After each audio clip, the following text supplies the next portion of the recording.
Welcome to కీటాక్స్.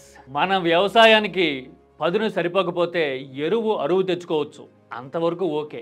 కానీ మన విత్తులు తీసుకెళ్ళి పక్కనోళ్ళ పొలంలో నాటకూడదు. అలా నాటితే వాళ్లే ప్రయోజనం పొందుతారు, మనం ఉత్త చేతులతో మిగిలిపోయే పరిస్థితి వచ్చి తీరుతుంది. ఇదే విషయాన్ని రాజకీయానికి కాస్త అప్లై చేసి చూస్తే ఏపీలో బీజేపీ అనుసరిస్తున్న విధానాలు కూడా ఇలాగే ఉన్నాయి అని అర్థమవుతుంది. కేంద్రంలో అధికారంలో ఉన్న బలమైన ఐడియాలజీకి ఏపీ అభివృద్ధికి దోహదపడుతూ ఉన్నా కానీ ఏపీలో బీజేపీ ఎందుకునో తమ విధానాలు చెప్పుకోవడానికి జనానికి చేరువవ్వడానికంటే కూడా టీడీపీ పాలసీల్ని భుజాన వేసుకోవడానికి ముఖ్యమంత్రి మన్నన మెప్పు పొందడానికి తాపత్రయపడుతున్నట్టుగా అనిపిస్తూ ఉంది.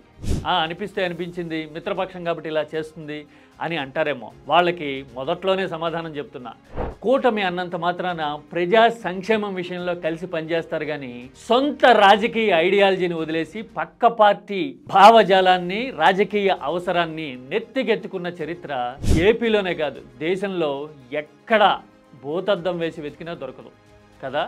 మరి ఏపీలోనే ఇలాంటి పరిస్థితి పెక్యులర్గా ప్రత్యేకంగా ఎందుకుంది చూద్దాం. This is కీటాక్స్.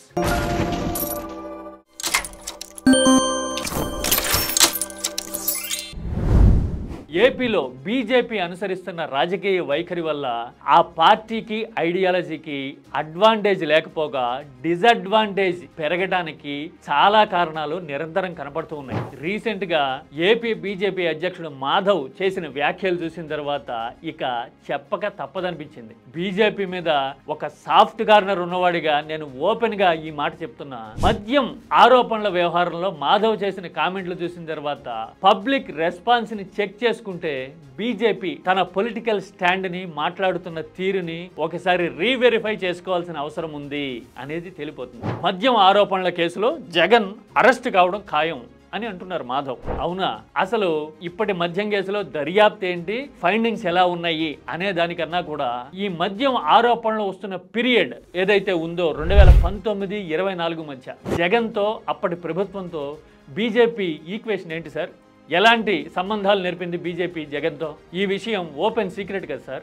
పైగా ఢిల్లీ లాంటి రాష్ట్రాల్లో మద్యం కుంభకోణం జరిగిపోయింది అంటూ దర్యాప్తు చేసిన మన ప్రభుత్వమే అప్పుడు స్వతంత్ర మెజారిటీతో ఉంది. మరి ఏపీలో నిజంగా మద్యం కుంభకోణం జరిగుంటే గనుక అప్పుడే ఎందుకు దృష్టి సారించలేదు మాధవ్ సార్?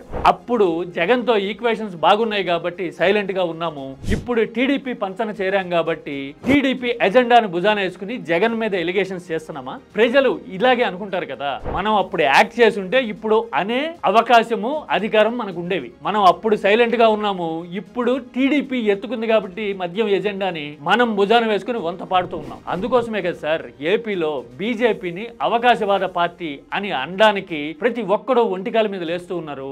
మరి ఇలాంటివి రాష్ట్ర సారథ్యం వహిస్తున్న మీరు కూడా ఆలోచించకపోతే ఎట్లా సార్? మీరు ఒక్కరే కాదులేండి, బీజేపీ తరఫున కేబినెట్ లో ప్రాతినిధ్యం వహిస్తున్న సత్య లాంటి నాయకులు కూడా, అఫ్ కోర్స్ 2024 ఎన్నికల ముందు ఆయన సత్యకుమార్ యాదవ్ అని రాస్తూ ఉన్నారనుకోండి, సత్యకుమార్ యాదవ్ లాంటి నాయకులు కూడా టీడీపీ ఎజెండానే భుజాన వేసుకుని ముందుకెళ్ళడానికి చొరవ చూపిస్తూ ఉన్నారు, శక్తియుక్తులన్నీ ఒడుతూ ఉన్నారు. ఒక చిన్న ఎగ్జాంపుల్, వైఎస్ఆర్ జిల్లా పేరుని మార్చాలి అని ప్రత్యేకంగా తీర్మానాన్ని సత్యకుమార్ యాదవ్ మూవ్ చేశారు. ఆ జిల్లా పేరు అలా ఉన్నా గానీ మారినా గానీ ప్రజల మీద పడే ప్రభావం ఏముంది సార్? దానివల్ల వచ్చే అడ్వాంటేజ్ ఏముంది సార్? వైఎస్ఆర్ ని రాజకీయంగా వ్యతిరేకించే వాళ్ళు ఎవరైనా ఉన్నారు అంటే వాళ్ళు టీడీపీ వాళ్ళు అయి ఉంటారు. మీరు ఒకవేళ జిల్లా పేరు మార్చాలి అని తీర్మానం మూవ్ చేసినా గానీ మీకు గానీ మీ పార్టీకి గానీ వచ్చే అడ్వాంటేజ్ ఏమి ఉండదు సార్. టీడీపీనే కదా గెయిన్ అయ్యేది.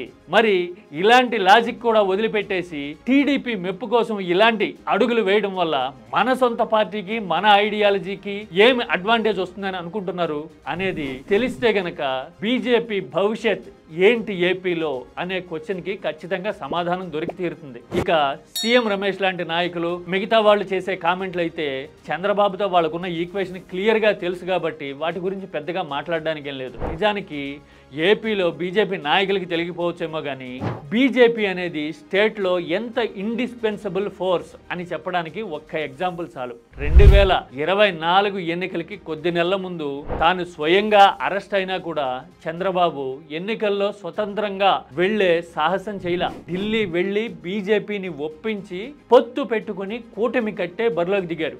ఎందుకు అంటే బీజేపీ అనే ఇండిస్పెన్సబుల్ ఫోర్స్ తనతో లేకపోతే గెలవడం సాధ్యం కాదు అనే వాస్తవం చంద్రబాబుకి తెలుసు. బీజేపీ ఏపీకి ఎందుకు కావాలి, బీజేపీ ఏపీలో ఐడియాలజీ కోసము ఐడెంటిటీ కోసం ఎందుకు నిలబడాలి అని చెప్పడానికి మరి మనతో పొత్తులో ఉన్న పార్టీకే ఇంత క్లారిటీ ఉంటే మన పార్టీ మీద మనకి క్లారిటీ లేకపోతే ఎట్లా మాధవ్ సార్?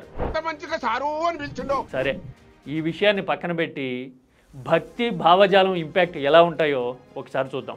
ఎప్పుడైనా మనం వేరే వాళ్ళ చంకెక్కి పక్కన వాళ్ళని గీకామనుకోండి, రాకామనుకోండి, ఇది కోతి అని సింపుల్గా తేల్చేస్తారు. అలా కాకుండా మన శక్తి సామర్థ్యాలు ఇవి అని గుర్తెరిగి మా ఎఫెక్ట్తోనే మా ఇంపాక్ట్తోనే మీరు గెలుస్తున్నారు, మిమ్మల్ని మేము గెలిపిస్తున్నాం అని నిరూపిస్తే గనక అదే వానరాన్ని హనుమంతుడు అని అంటారు, చేతులెత్తి మొక్కుతారు. ఈ వాస్తవాన్ని తెలుసుకోవడం అనేది ఇప్పుడు నీడ్ ఆఫ్ ద అవర్ అని అనిపిస్తుంది. This is key talks.